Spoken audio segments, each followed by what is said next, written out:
hybrid row, and I've transformed my physique from this to this in only 1 year of training. And in this video I'll tell you how you can learn calisthenics skills simultaneously while you're training bodybuilding. Disclaimer though, this is only for beginners or people that are new to calisthenics, because if you're advanced already in calisthenics and you're training for advanced skills, you're gonna have to put a lot more focus onto calisthenics. So let's get started. If you're already training bodybuilding, you probably already have a training split. Whether that's push-pull legs, upper, lower, or even the bro split. And you're probably already training bodybuilding over calisthenics for the hypertrophy benefits. Bodybuilding is just more efficient for hypertrophy, and it's easier to balance out your proportions. But you also saw some cool moves on the internet that the calisthenics athletes do, so you're inspired by them and you want to start calisthenics. But at the same time, you aren't big enough to sacrifice your gains. So what should you do? I recommend adding or substituting a day for only prioritizing the calisthenics skill that you want to unlock.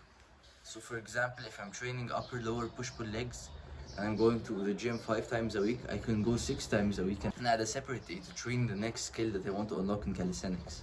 For example, if you want to train for a skill like the handstand, you should add a day specifically to train the handstand. Now the way you want to add or substitute the days into your workout split is up to you. Go as far as to train 3 days of bodybuilding and 3 days of calisthenics. And you can go as little as just 5 days of bodybuilding and 1 day of calisthenics. It's purely up to you and how much hypertrophy you're willing to sacrifice to unlock the next calisthenics skill.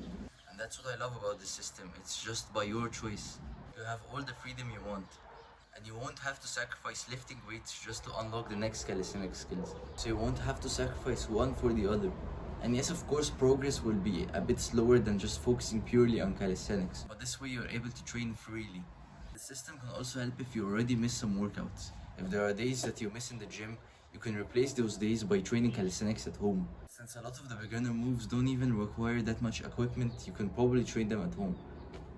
For example, if you miss a day in the gym, you can substitute it by training for your favorite skill at home. If you're training for the handstand, for example, you can substitute that day that you missed for training handstands at home. And this way, you make the most of your days and you make progress towards both goals. But of course, if you're very advanced in calisthenics already and you're training for advanced skills, this system may not work for you because you're gonna have to put a lot more focus onto calisthenics. So yeah, I hope this video helps. Good luck and enjoy.